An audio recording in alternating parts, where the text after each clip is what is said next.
श्रीमातृपितृचरणकमलेभ्यो नमः। श्रीगुरुचरणकमलेभ्यो नमः। वर्णानामर्थसंधानां रसानां छन्दसामपि मंगलानां च कर्तारौ वन्दे वाणी विनायकौ।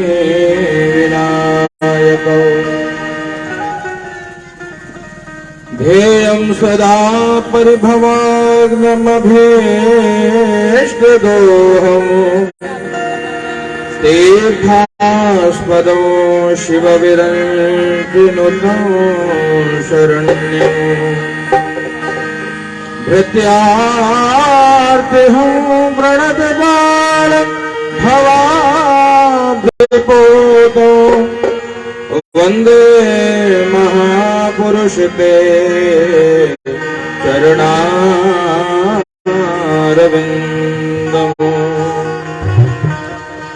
सोले गणपति गजानन भगवान की, कुलदेवी महारानी की, बड़े शीतला भवानी की, जीवदानी दयानी की, विंध्याचल महारानी की, जयकारा शेरावाली का बोल साचे दरबार की। नीलांबुज मलकोमलांगं सीता समारो विद्वान् भागो आणो यज्ञचारुता नमामि राम रघुवंशनाथो नमामि राम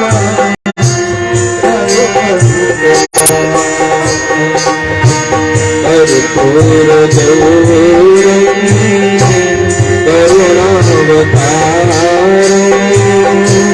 संसारसारं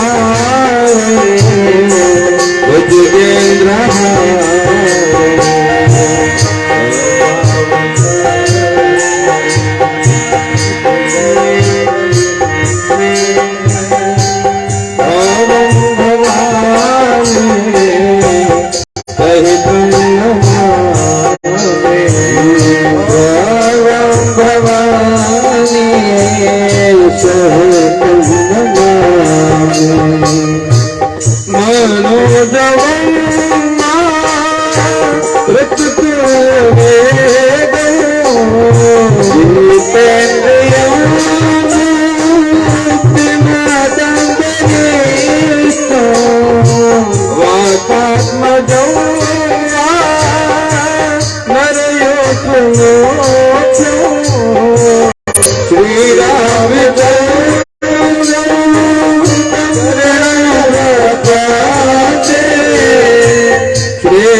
नारायणं नमस्कृत्य नरं चैव नरोत्तमं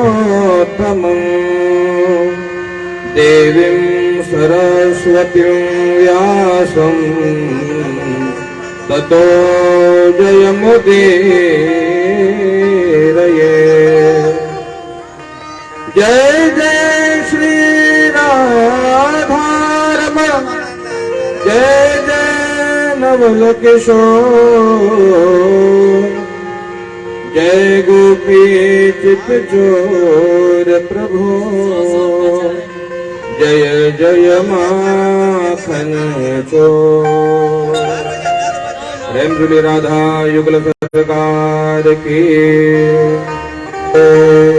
सभी लोग भाव से श्री राधा नाम संकीर्तन करेंगे और प्रार्थना करेंगे कि हमारा जो मन है, हमारा जो चित्त है, वो श्री ठाकुर जी के चरणों में लगे। भाव से ताली बजाते हुए भगवान के नाम का संकीर्तन करेंगे। श्री राधे राधे गोविंद गोविंद राधे राधे श्री राधे राधे गोविंद गोविंद राधे गोविंद राधे गोविंद राधे गोपाल राधे गोविंद राधे गोपाल राधे गोविंद राधे गोपाल राधे गोविंद राधे गोपाल राधे राधे राधे गोविंद गोविंद राधे राधे राधे गोविंद राधे राधे गोविंद गोविंद राधे राधे राधे गोविंद गोविंद राधे गोपाल राधे गोविंद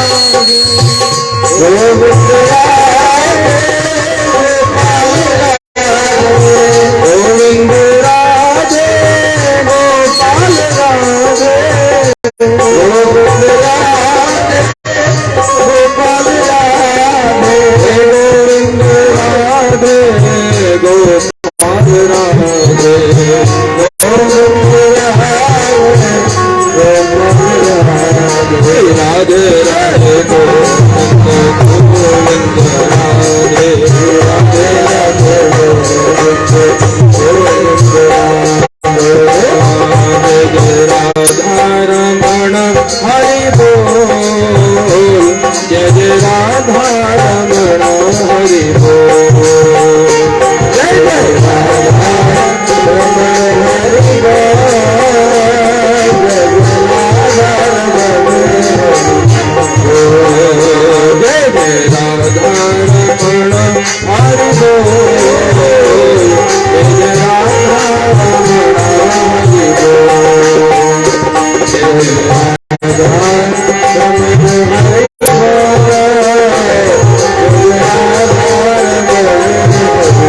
जय जय राधा रमण हरि बोल, जय जय राधा रमण हरि बोल, जय जय राधा रमण हरि बोल, जय जय राधा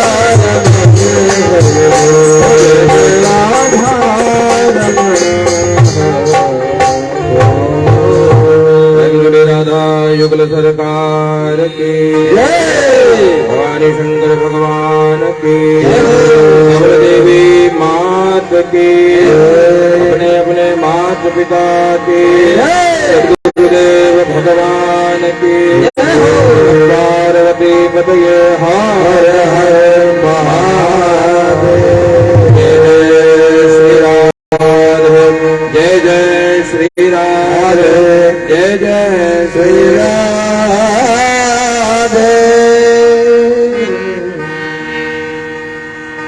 ओम नमो भगवते वासुदेवाय।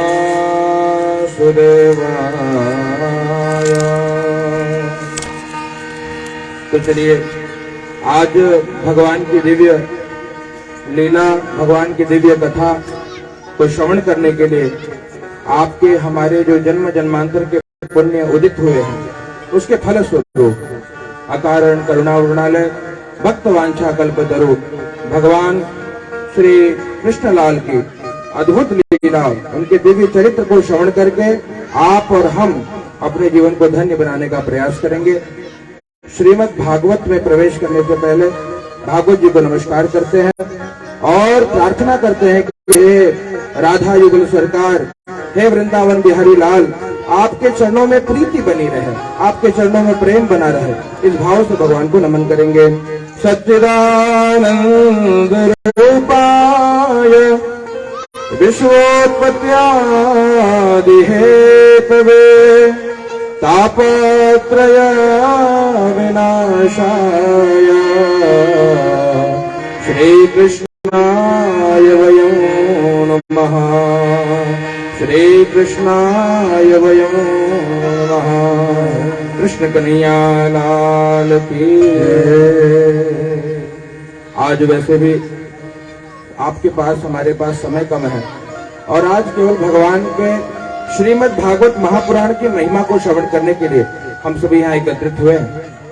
जब किसी वस्तु, व्यक्ति या स्थान की महिमा का ज्ञान हमको होता है तो हम लोग पूरे तन मन धन से उसे प्राप्त करने की चेष्टा करने लगते हैं। तो श्रीमद् भागवत है क्या?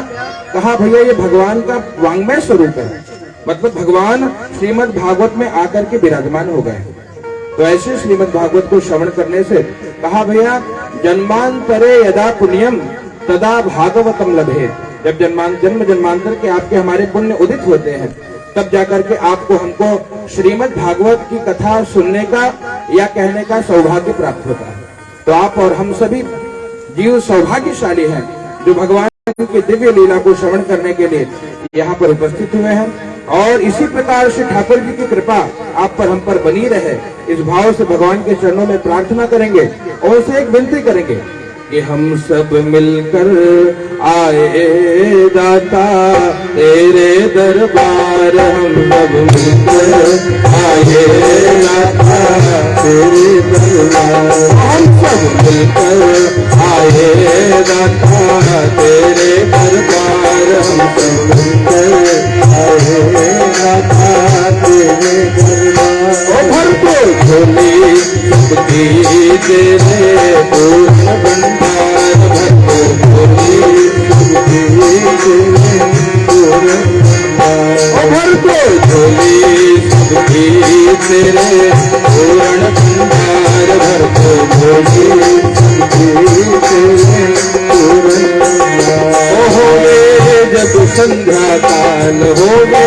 जब संध्या काल, ओ निर्मल होके तत्काल, निर्मल होके तत्काल, ओ होवे जब संध्या काल, होवे जब संध्या काल, ओ निर्मल होके तत्काल, निर्मल होके तत्काल, हम सब आए दाता तेरे दरबार, हम सब आए दाता तेरे दरबार। ओ भर को झोली सबकी तेरे पूर्ण भंडार, भर को झोली सबकी पूर्ण भंडार, हम मिलकर आए दाता तेरे दरबार, हम सब आए दाता तेरे दरबार, भर को झोली सबकी तेरे पूर्ण भंडार, भर को झोली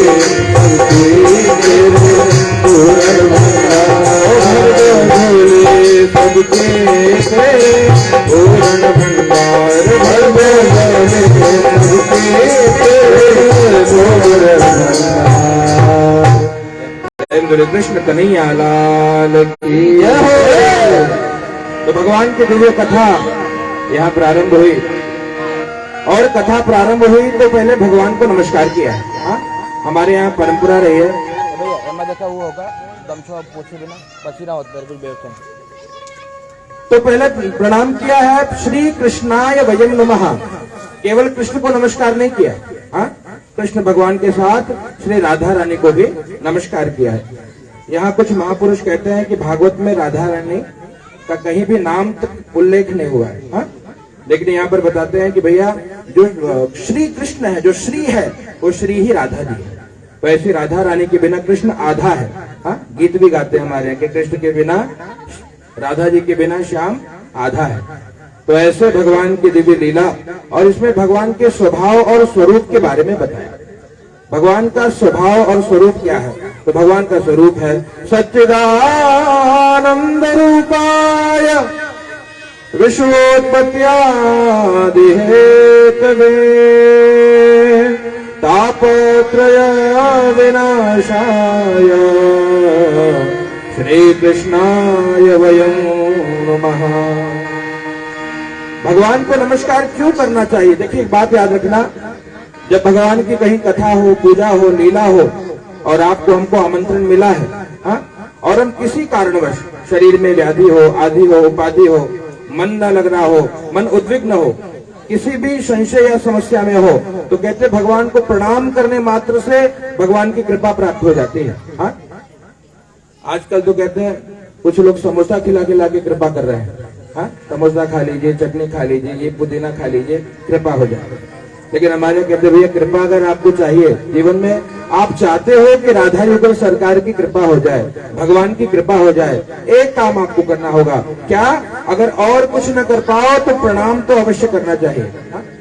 इसलिए कहा जो भगवान को प्रणाम करता है, नमस्कार करता है, उसके भी जन्म जन्मांतर के पाप नष्ट हो जाते हैं। तो यहाँ पर ताप त्रय विनाशाय श्री कृष्णाय वयं नमः। 3 प्रकार के ताप जो है, उन सभी तापों के नाश हेतु श्री अर्थात राधा और कृष्ण जी को यहाँ नमस्कार किया है। भगवान का स्वरूप कैसा? भगवान सत्य स्वरूप है, भगवान चित स्वरूप है, भगवान आनंद स्वरूप है। और भगवान करते क्या है? कहा विश्वोत्पत्त्यादि हेतवे। भगवान विश्व की उत्पत्ति, स्थिति और लय करते हैं। हाँ? भगवान को अंग्रेजी में गॉड कहते हैं ना।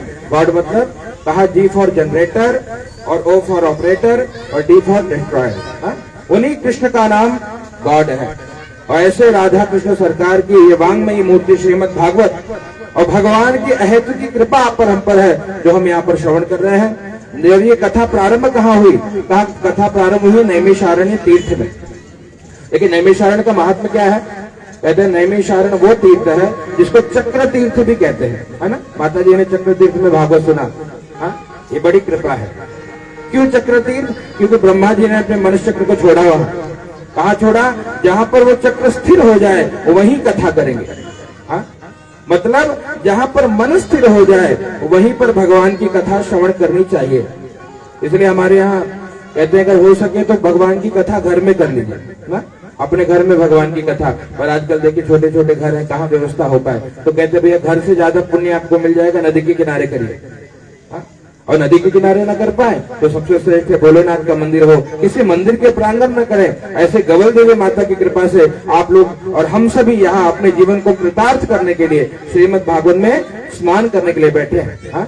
और कृष्ण भगवान की बड़ी अद्भुत कथा है। वहां कहा जो भी इसको श्रवण करता है उसके जन्म जन्म की व्यथा नष्ट हो जाती है। इसलिए एक कड़ी गाते हैं, ओ जय जय कृष्ण कथा, जय श्री कृष्ण कथा, जय जय कृष्ण कथा, जय जय कृष्ण कथा, ओ जय जय कृष्ण कथा, जय श्री कृष्ण कथा, जय जय कृष्ण कथा, जय श्री कृष्ण कथा।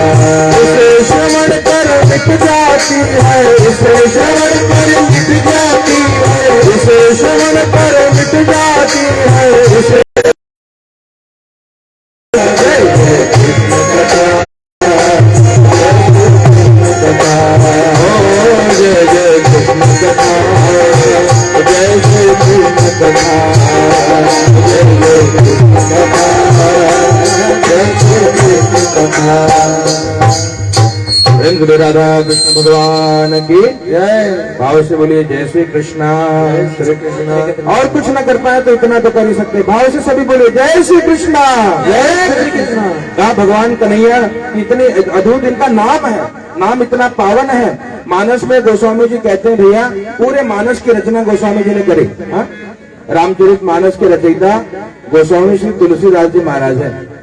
और गोस्वामी जी ने जब मानस की रचना करी भैया तो अंत में गोस्वामी जी कहते हैं क्या कि एहि कल कालन साधन दूजा, एहि कल कालन साधन दूजा, अजोग जग जप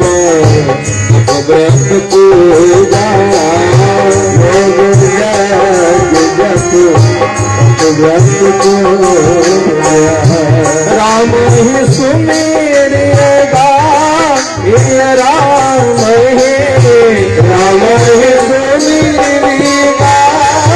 ये राम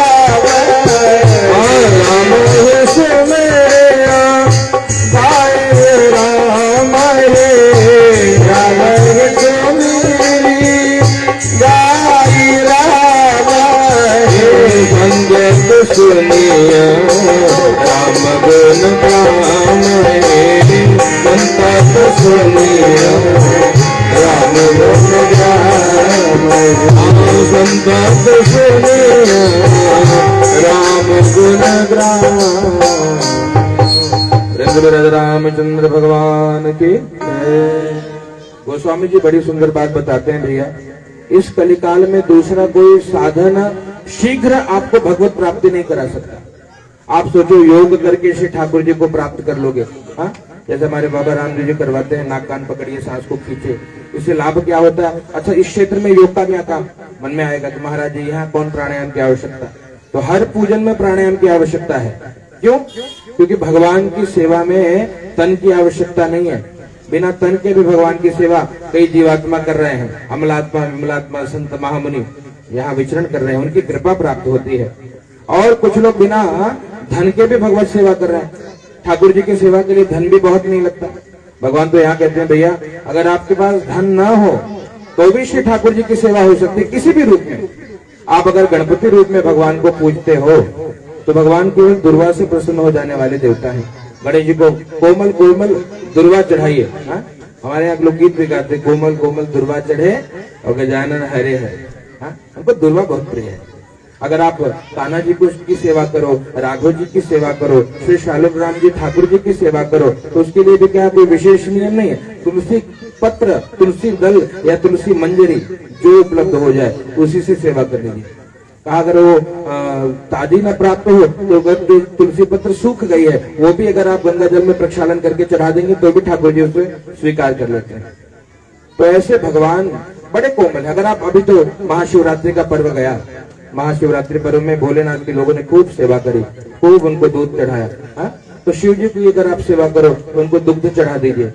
दूध से श्री ठाकुर जी रीझ जाते हैं, मेरे भोले बाबा रीझ जाते हैं। बिल्व पत्र मिल जाए तो और भी उत्तम है।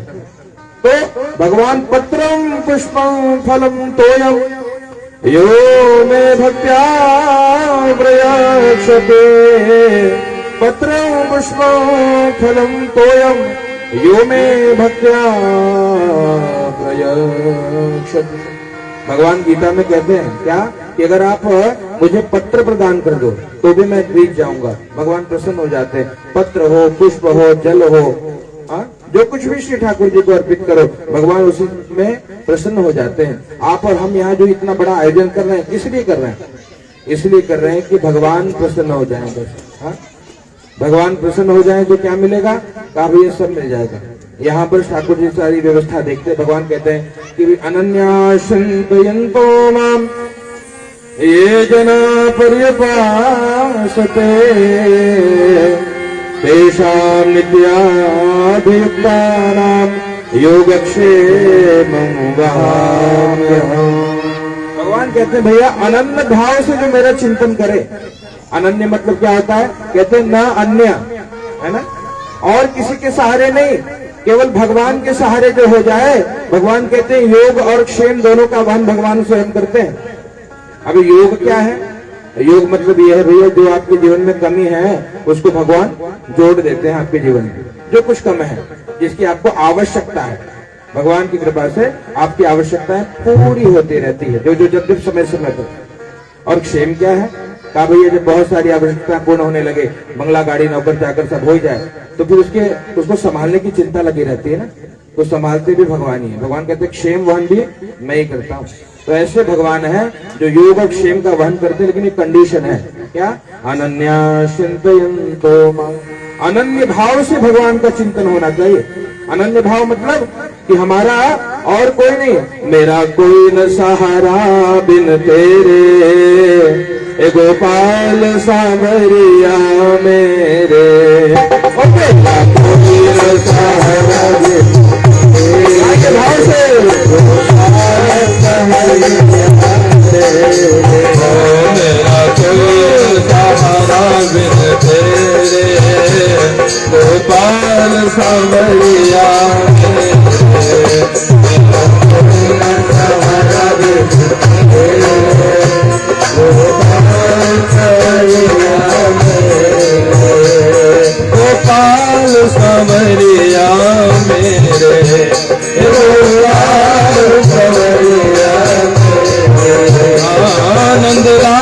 सावरिया मेरे, ओ नंदलाल सावरिया मेरे, ओ मेरा कोई न